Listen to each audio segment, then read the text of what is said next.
నమస్తే, welcome to editor analysis. Jogi Ramesh విడుదల 85 రోజుల తర్వాత జోగి రమేష్ జైలుకి వెళ్ళడం, జైలుకి ముందు ఆయన మాట్లాడిన మాటలు అవనియండి, ఆయన చేసిన ప్రమాణాలు అవనియండి, ఆయన చేసిన శబదాలు అవనియండి, గొల్లుమన్నాడు, గగ్గోలు పెట్టారు. సరే, ఒక్క అంశం అండి. సరే, ఎవరైనా జైలుకి వెళ్ళాలనో లేకపోతే పాపం వాళ్ళు ఇబ్బందులు పడాలనో, అది వల్లభనేని వంశీ అవనియండి, జోగి రమేష్ అవనియండి, కానీ చేసిన తప్పులు కానీ నిజమైతే శిక్ష తప్పదు. అది ఎవరికైనా సరే, ఎంత గొప్పడికైనా సరే. నేను మాజీ మంత్రిని కాబట్టి నాకేయకండి, లేకపోతే నేను ముఖ్యమంత్రి కాబట్టి నాకేయకండి, నేను లేకపోతే ప్రధానమంత్రిని కాబట్టి నాకేయకండి, ఇలాగేం ఉండదండి. తనాపరా భేదాలు ఉండకూడదు చట్టంలోని. తప్పు చేసిన వాళ్ళకి శిక్ష పడాలి అంతే. మరి అది నిజమా కాదా అన్నది కోర్టులు నిర్ణయిస్తాయి. ముందుకైతే జైలుకి వెళ్ళడం తప్పదు కాబట్టి జైలుకి వెళ్ళాడు. 85 రోజులు ఉన్నారు. చంద్రబాబు నాయుడు గారు కూడా జైల్లో ఉన్నారు కదా. మీరందరూ వెటకారాలాడిన వ్యక్తే కదా ఆయన. ఆయన ఎన్ని మాటలు పడ్డాడు, ఎన్నిసార్లు చెప్పాలి? ఆ కొడాలి నాని గారు అయితే మరీ దారుణంగా మాట్లాడేవాడు. ఇంకా ఈయన చెప్పనవసరం లేదు. జోగి రమేష్ కూడా అదే క్యాటర్ కదా, ఆ తాన్లో మొక్కే కదా. సో ఈయన కూడా ఆ రకంగానే మాట్లాడాడు. కానీ ఈయన మరింత రెచ్చిపోయి మాట్లాడిన మాటలు ఇప్పుడు దానికి అంతటికీ కూడా 85 రోజులు ఆయన పశ్చాత్తాప పడ్డాడు అని వస్తున్న వార్తలు. ఎందుకంటే జైల్లో చాలా ఇబ్బందులు పడ్డాడట ఆయన. ఏమొస్తుంది జైల్లో ఉంటే? ఏముంటుంది? మొత్తం ప్రపంచం అంతా కూడా అంధకారమే కదా. చీకటి కొట్లో పెట్టేసి నువ్వు ఏం పెట్టినా సరే నీకేం అడుగుతుంది? అది ఏముండదు, నరకం కనిపిస్తుంటుంది, నిద్రలేని రాత్రులు కనిపిస్తుంటాయి. ఎందుకంటే మంచి విలాసవంతమైన జీవితాలు బతికిన వాళ్ళు, లగ్జరీ కార్లలో తిరిగిన వాళ్ళు, హోమ్ థియేటర్లో మంచి సౌండ్లతోటి మూవీస్ ఎంజాయ్ చేసిన వాళ్ళు, గొప్ప గొప్ప సౌదాల్లో నివసించేవాళ్ళు, మంచి బెడ్లు, ఫుడ్, టైంకి అన్నీ సౌకర్యాలు అందే వాళ్ళకి ఒక్కసారిగా తీసుకెళ్ళిపోయి ఆ ప్లేట్లో పడేసి ఇసింది మనం జైల్లో చూస్తుంటాం కదా. సరే, అలా ఉండకపోవచ్చు. సరే, ఏదైనప్పటికీ కూడా మనకు నచ్చింది కావాలంటే చేయదు కదా. ఇక్కడ లేటు కొండ మీద కోతులు కావాలంటే వచ్చేస్తుంది వీళ్ళకి. అలాంటి వాళ్ళు 85 రోజులు జైల్లో మగ్గిపోయారు అంటే ఎంత పశ్చాత్తాపడి ఉండాలి. ముఖ్యంగా జోగి రమేష్ వాళ్ళు బంధువులు అవనియండి, లేకపోతే వాళ్ళ ఫాలోవర్స్ అవనియండి, ఆయన గతంలోగా లేడండి, పాపం బాగా మారిపోయాడు. ఎందుకంటే తప్పులు తెలుసుకున్నాడు. మనం ఆ తప్పులు చేయడం వల్ల, ఇష్టం వచ్చినట్టుగా మాట్లాడడం వల్ల మనకి శిక్ష పడిందేమో, మనం ఇబ్బంది పడుతున్నామో అని అన్నారట. అన్నారో లేదో బయటకు వస్తున్న టాక్ మాత్రం నేను చెప్తున్నాను, నాతోటైతే ఆయన అనలేదు. సో ఈ నేపథ్యంలో ఆయన మొదటిసారి సారీ చెప్పాల్సింది పవన్ కళ్యాణ్ గారికి, లోకేష్ గారికి. ఎందుకంటే కొన్ని వీడియోలు ఈరోజు కూడా సోషల్ మీడియాలో వైరల్ అవుతుంటాయండి. సరే, శిక్ష పడిన తర్వాత పశ్చాత్తాపం ఉండాలి. ఆయన జైలు బయటకు వచ్చినప్పుడు కూడా కన్నీళ్ళు పెట్టుకుని ఎమోషనల్ ఆయన సీన్లు ఉన్నాయి. ఆ వీడియోలకు దొరికినాయా, దొరకలేదా, దొరకపోవచ్చు కానీ చాలా నిద్రలేని రాత్రుల్లో ఆయన గడిపాడు అని. గడపడానికి కారణాలు ఏంటి? గతంలో తను మాటలన్నీ కూడా నెమరు వేసుకుండి, ఆ రోజు నేను ఇలాగ అనకపోతే, నేను అరెస్ట్ కాకపోతేనేమో, ఆ రోజు తప్పు చేయకపోతే నేను ఇద్దరు బ్రదర్స్ కదా, జోగి బ్రదర్స్ ఇద్దరిది కూడా అదే పరిస్థితి. సరే, ఎట్టకేలకు బెయిల్ మీద బయటకు వచ్చారు. సో బయటకు వచ్చినప్పుడు వంశీ అవనియండి, ఇంకోలో అవనియండి అలా మనం చూసాం ఆ విజువల్ రూపంలో. ఎలా ఉన్నారో వేరే చెప్పాల్సిన అవసరం లేదు. జోగి రమేష్ది కూడా ఇప్పుడు అదే పరిస్థితి. కాస్త కళావిహీనంగానే ఉంటారు. అక్కడ అన్ని ఫెసిలిటీస్ నేను ముందుగా చెప్పినట్లుగా ఉండవు కాబట్టి, సరైన ఫుడ్ ఇవన్నీ కూడా దొరకవు కాబట్టి ఏదో దీక్ష చేసినట్టుగా చెయ్యాలి, చాలా జాగ్రత్తగా, క్రమ పద్ధతిలోని. సో ఆ క్రమ పద్ధతి ఉన్నదనుకోండి, ఈల్ డైట్కి దానికి సెట్ అవ్వదు, వెంటనే చేంజింగ్లు వచ్చేస్తాయి. అలాగే చేంజింగ్ అయిపోయారేమో, సరే మంచి డైట్ చేసుకుంటారు, లేకపోతే వేరే రకంగా ఆరోగ్యపరమైన సమస్యలు వచ్చినాయా పోయినాయా, కొంతమందికి పోతాయి, కొంతమందికి వస్తాయి. సో ఇలాంటి పరిస్థితుల్లో జోగి రమేష్ చాలా ఎమోషనల్గా ఉన్నాడు, పశ్చాత్తాప పడుతున్నాడు.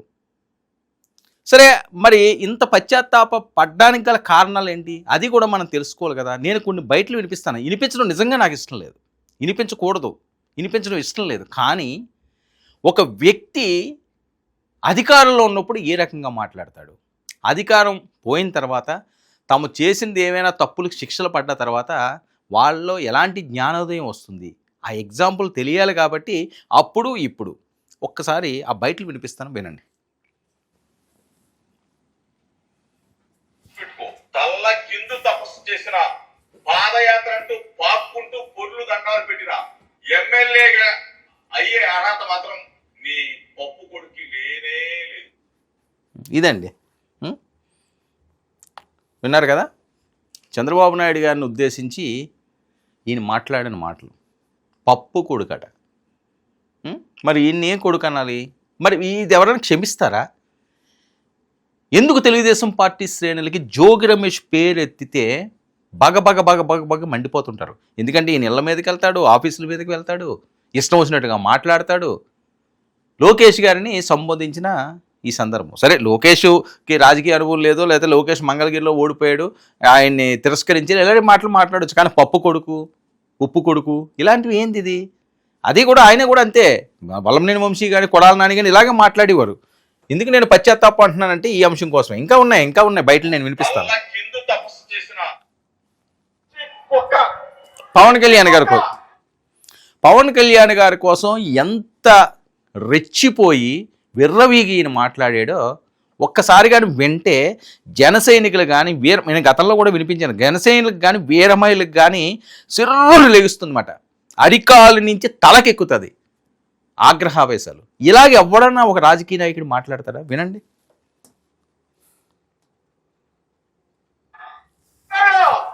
పవన్ కళ్యాణ్ అనేవాడు పిచ్చి కుక్క.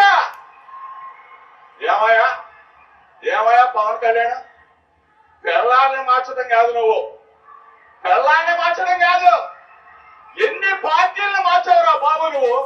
ఎన్ని పార్టీలు మార్చావు? BSP, BJP, TDP, CPI, CPM. పెళ్ళాన్ని మారుస్తావు, పార్టీలు మారుస్తావు. మార్చడం అనేది ఈ పవన్ కళ్యాణ్కి వెన్నతో పెట్టిన విద్య. ఇదండి, ఇది ఒక భాష. మార్చడం ఏంటి, తార్చడం ఏంటి? ఒక రాజకీయ నాయకుడి కోసం, ఒక సూపర్ స్టార్ కోసం మాట్లాడవలసిన మాటల అంటే మీరు ఎవరినన్నా విభేదించాలన్నా, ఎవరినన్నా తప్పు పట్టాలన్నా, ఎవరినన్నా ఏదైనా మాట్లాడాలన్నా ఇదేనా కరెక్ట్? ఇవి కదా జగన్మోహన్ రెడ్డి గారిని పూర్తిగా ముంచిన సన్నివేశాలు. ఎందుకు 151 సీట్ల నుంచి 11 సీట్లకు పడిపోయారు? ఇవన్నీ కదా, ఈ మాట్లాడిన మాటలే కదా, ఈ ప్రేలాపనలే కదా. అది ఎవరి పేలినా సరేని. మరి పవన్ కళ్యాణ్ గారు పేలేరు కదా, పవన్ కళ్యాణ్ గారు మాట్లాడారు కదా, ఆయన గురించి ఎందుకు మాట్లాడారంటే పవన్ కళ్యాణ్ గారు మాట్లాడినప్పుడు కూడా మాట్లాడావు. చెప్పు తీయడం తప్పు పవన్ కళ్యాణ్ గారు, మీరు వేరే రకంగా ఉంటే వేరే రకంగా విమర్శించండి, అలా తప్పు అని. సో అది తప్పు అని ప్రజలు అనుకోలేదు. మీరు గమనించవలసింది ఇది. ఎవరైతే ఇప్పుడు దీని గురించి కామెంట్లు చేస్తారో, ఎవరైతే ఈ అంశం గురించి మాట్లాడతారో వాళ్ళు తప్పు కింద భావించలేరు. అందుకనే 100% స్ట్రైక్ రేట్ ఇచ్చారు అతనికి. అది తప్పు కింద భావించాలంటే మీలా ఓడించారు కదా, మీది తప్పు అని నమ్మారు. ఆయన ఆవేదనతో, ఆగ్రహంతో తట్టుకోలేక బరస్ట్ అయ్యాడు పవన్ కళ్యాణ్. అందుకని ఆ రోజు చెప్పు చూపించాడు. కానీ మీరు అధికారం ఉంది కదా అని చెప్పి ఇష్టం వచ్చినట్లుగా ఎవరో మెప్పు కోసం, ఎవరో లబ్ధి కోసం మాట్లాడిన మాటలు అని చెప్పి మిమ్మల్ని తిరస్కరించారు. ఇది తెలుసుకోవాల్సిన అంశం. సో ఈరోజు సరే అయిపోయింది, ఏదో అయిపోయింది. ఇప్పుడు అవన్నీ మనం తవ్వుకుని దాని మీద పెద్దగా మేధోమదనం చేయాల్సిన అవసరం లేదు. తప్పు జరిగింది, శిక్ష పడింది, మిమ్మల్ని కూర్చోబెట్టారు ఇంట్లో. ఇప్పటికైనా మార్పు రావాలని. ఏ రాజకీయ నాయకుడు ఇలా మాట్లాడకూడదని. లోకేష్ గారి గురించి ఏం మాట్లాడతాను ఈయన? మళ్ళీ ఇంకో బయట చూపించాను, వినండి. ఇతనుకున్న కెపాసిటీ ఏంటో ఇతనికి తెలియదు. వార్డు నంబర్ గా కూడా గెలవలేని ఈ పనికి మాలిన సన్నాసి గవర్నర్ గారి దగ్గరికి వెళ్ళి ఆంధ్రప్రదేశ్ రాష్ట్రంలో గంజాయి సాగు మీద కంప్లైంట్, ప్రభుత్వం మీద కంప్లైంట్, మా వైఎస్ఆర్ పార్టీ మీద కంప్లైంట్. అందరూ కూడా గంజాయి మేమేదో సప్లై చేస్తున్నట్టు, సాగుబడి చేస్తున్నట్టు, దాన్ని అమ్ముతున్నట్టు ఒక బిల్డప్.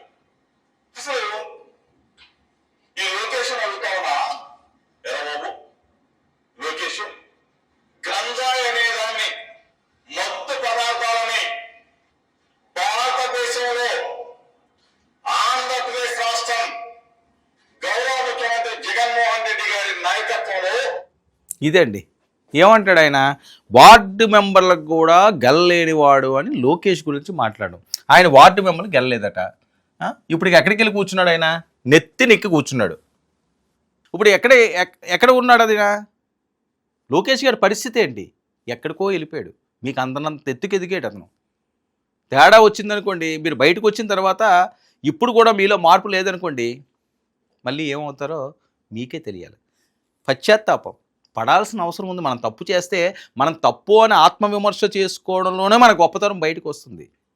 మేకపోతే గాంభీర్యంతో మేమే తప్పు చేయలేదు, మమ్మల్ని ఎవడో ఏం పీకలేడు, మేము ఈ పొజిషన్లో ఉన్నాము అని మన తప్పులు మనకి తెలుస్తాయి కదా. బయట వాళ్ళకి తెలియపోయినా మన తప్పులు ఏం చేసాము ఉదయం నుంచి రాత్రి వరకు కూడా మనకి తెలుస్తుంది. దాన్ని ఆత్మవిమర్శ చేసుకోండి. పశ్చాత్తాప పడితే చేసిన పాపాలకు కొంత అన్నా సరే ఉపశమనం కలుగుతాయి. లేదు అనుకుంటే పాపాల పుట్ట అలా పెరిగిందనుకోండి, మనిషి జీవితం ఏదైపోయినా సరే ఆశ్చర్యపోనవసరం లేదు. ఎంత అధపాతాళానికి వెళ్ళిపోయినా ఆశ్చర్యపోనవసరం లేదు. సో ప్రతి ఒక్కరు గుర్తెరగాల్సింది ఏంటంటే, ఈరోజు జోగి రమేష్ బయటకొచ్చారు, మంచిదే. బెయిల్ వచ్చింది. 85 రోజులు ఇబ్బందులు పడ్డాడు ఆయన. ఎట్టకేలకి బెయిల్ వచ్చింది. హ్యాపీగా కుటుంబంతో ఉండండి. మీకు కుటుంబాలు ఉన్నాయి, మీకు జీవితాలు ఉన్నాయి. అంతేగాని కక్ష సాధింపు చర్యలను, లేకపోతే ఇష్టం వచ్చినట్లుగా మనకు నోరుంది కదా అని చెప్పి, మైక్ దొరికింది కదా, మనకు పవర్ ఉంది కదా అని చెప్పి ఎలా పడితే అలా మాట్లాడితే ఆ రోజు మనకి మంచిగా అనిపించొచ్చేమో కాదు. కానీ ఫ్యూచర్‌లో ఎక్కడో దగ్గర ఎప్పుడో అది రివర్స్ కొడతది. ఆ రివర్స్ కొట్టిన శాపాలు, పాపాలే ఈరోజు ఈ జీవితాలు అంటూ ట్రోల్స్.